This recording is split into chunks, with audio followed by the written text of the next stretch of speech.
Köszöntök mindenkit ismét a második körben. Ebben a következő másfél órában az ötletről, illetve a koncepció fejlesztéséről fogunk beszélni. So this session will be about the birth of the movie idea and developing the concept. You often write spec scripts. Yes. Could you explain to the audience what that exactly means? Well, most screenwriters who make deals in Hollywood go in and explain the idea to a production company or to producers, and then they hope to talk them into doing this, right? I don't like that process. First of all, you feel like you're selling shoes, you know, during the course of the day. And if, can you hear me with this? There's a, yeah, is that good? Valami bú. Yeah, valami bú. That's what, see, screenwriters do that. They repeat what producers say. Producers say, valami bú. The screenwriter says, valami bú. You're right though, valami bú. I think you're booging. No. So they go in and they try to sell their idea.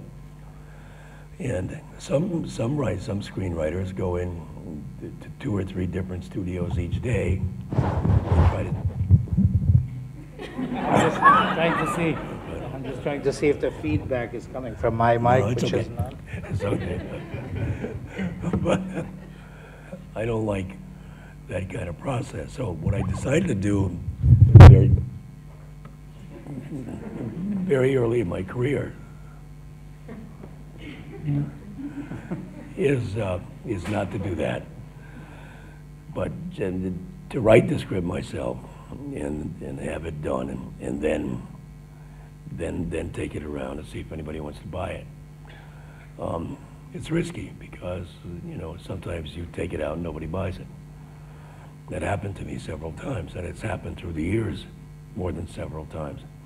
The benefit of it is you don't have to go through this process where everybody has an idea.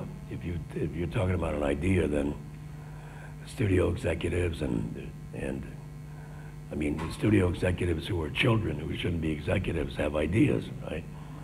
And I told you earlier that I don't suffer fools well, right? And that's a real problem. So if you write it, and if it's done, first of all, chances are it gets away from the children executives, the more experienced ones. And often it can go very high up in the studio. And if they buy it, then there's less of a chance that they will suggest things and change it and all of that simply because it exists as a product. This is known in the business as not pissing in it, you know, so this makes it piss-proof in some ways. So I started doing that early and decided that it was more creative and it preserved my process to do it that way. It's risky, as I said, because there's no guarantee you'll sell it. So you've written something for no amount of money. And when I first started doing this, my agent, whom I loved, and who was a veteran agent who had been the head of Columbia and in different studios, said, "Don't do this because it's not professional. It's not done this way." And I said, "Well, you know, I'm not, this is the way I'm comfortable." And he said, "Number one, you don't know what you're talking about.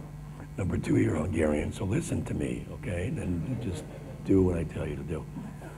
But I didn't, and as I say, I love the man, and I decided to do it this way. And I think looking back at the 30-some years and the 17 films, for me, and I emphasize for me, this was a good way to go. So you basically write your scripts based on your own ideas. What makes a great idea to you?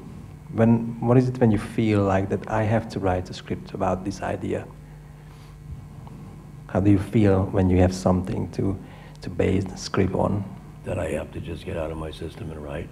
Yeah. You mean? Well, I feel a little crazy. And Naomi says that I act crazy. I get up at 4 in the morning and take notes. you know, and I try to channel these characters. And sometimes when it's a tough script and the characters aren't very nice, then I suspect that I take it out on my family in those situations. But she's very tough, so she doesn't like letting me get away with that, you know, so I can do that for a couple of days and then I have to go back to normal or otherwise she'll get pissed off. She's Italian. See what happens, there are 5 men in the house, she's Italian. When she gets pissed off, we all run away. We all go to different rooms, you know, and it's an entirely different temperament. But you're consumed with it, you know, and you want to write it, and if you get stuck, you're in a real ugly mood. But when it's working, I feel like I'm taking dictation. I'm just writing it down. I hear their voices, and sometimes the voices consume you, you know, but that's also, if it works, the most fun of it is that the voices have told you what to write. Once you saw the very short treatment for a movie called One Night Stand for $4 million. Yes. And then you claimed that the director, Mike Figgis, came in and rewrote the whole thing. We did. Left nothing of it. What was the original idea about? It was about a man who was married, and has been married a long time, who has children, and he's living a suburban American existence. And he goes to a company convention in Miami, and he meets a woman in the bar, and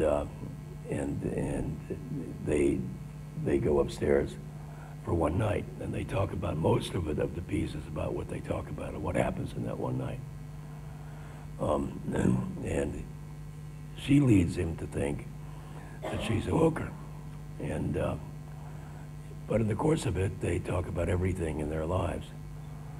And she leaves the next morning, and he finds that he's fallen in love with her or has found something that's a very special attraction. And I don't mean just the sex.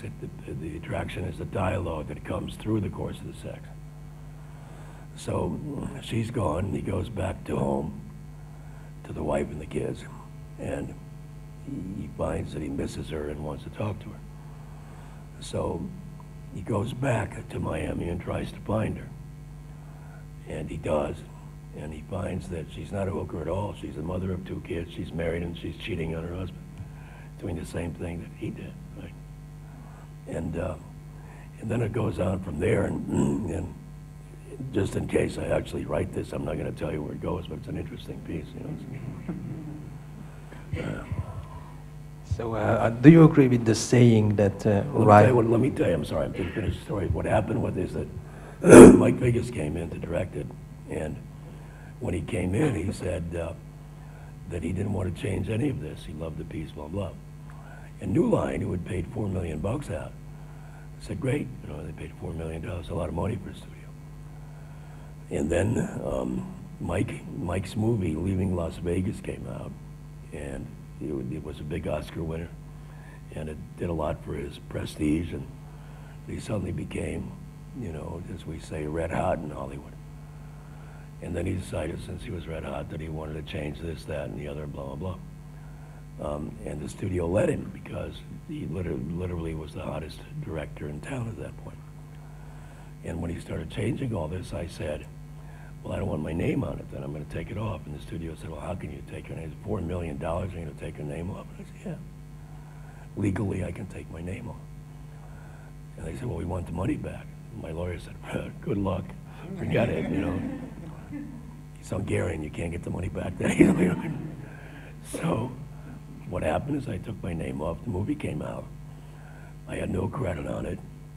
I did have the money in the bank, and the movie disastered. It just disastered, both critically and commercially. And, you know, New Line was very disappointed. So do you follow the saying that write what you know? Do you agree with it, or what does it mean to you? Somewhat. Because of my police reporter experience, and because I covered a lot of that kind of stuff, I wrote things that reflected on that experience, right? But take Basic as the best example. I relied on the experience, but all the stuff about Catherine was totally made up. You know, so it's a combination of what I know and the imagination. I'm a little skeptical of people who say just write what you know, because I really didn't know a person like Catherine Trammell. I may have in my imagination, but I didn't know someone like that, and I made her up. So I think the truth is that you're a combination of both, and sometimes it's even difficult to figure out where something exactly came from. So it's not just what you know, it's that using that as a basis and your imagination. I researched a story once called Rowdy about the Alaska pipeline. And I went up to Alaska and interviewed a bunch of people, and then I went down to Louisiana where they lived, and I interviewed them there. And then I went back and wrote the script, and the director was Alan Pakula, who was a friend of mine who'd done some good movies. And he gave me a terrific piece of advice. It's very early in my career. He said, research everything as much as you can, and then forget everything you learned. And that's really interesting, because that's really the combination. That's where the imagination comes in. So you're saying that research is very important. What do you suggest to young writers who has never done any kind of research, and you came into the screenwriting as a journalist, so you had some kind of experience? Does today internet is enough, or field work is absolutely necessary? I think, you know, what I would say is it depends on what they're writing.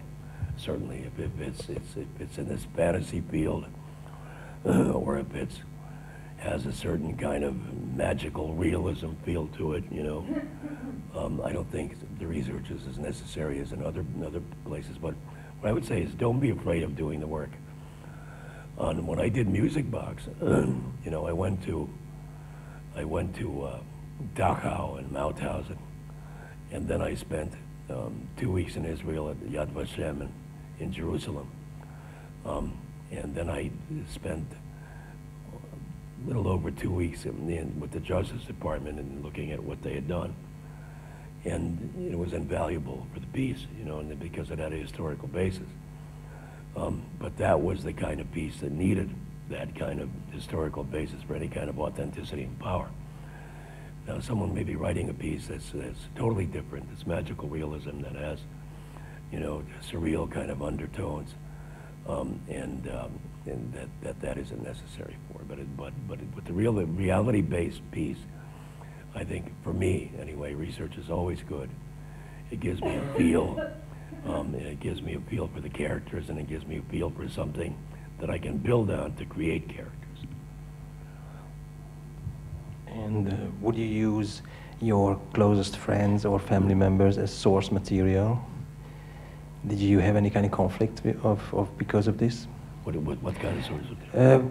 Would you use your friends or your family members as source materials?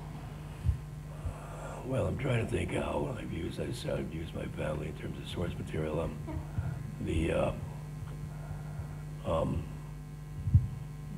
Nothing that strikes me, you know, in terms of using family stuff. Not in screenplays. I've written about family things in the books, you know, in Hollywood Animal and in The Devil's Guide and in Crossbear. And that's always very dicey because it's nonfiction. And I'm writing about things that happen with the people I love as it affected me. And my main rule in this kind of context is to tell the truth, you know, and to be as honest as I could be in terms of telling the truth. And yeah, some family members have gotten very pissed off at me for doing that.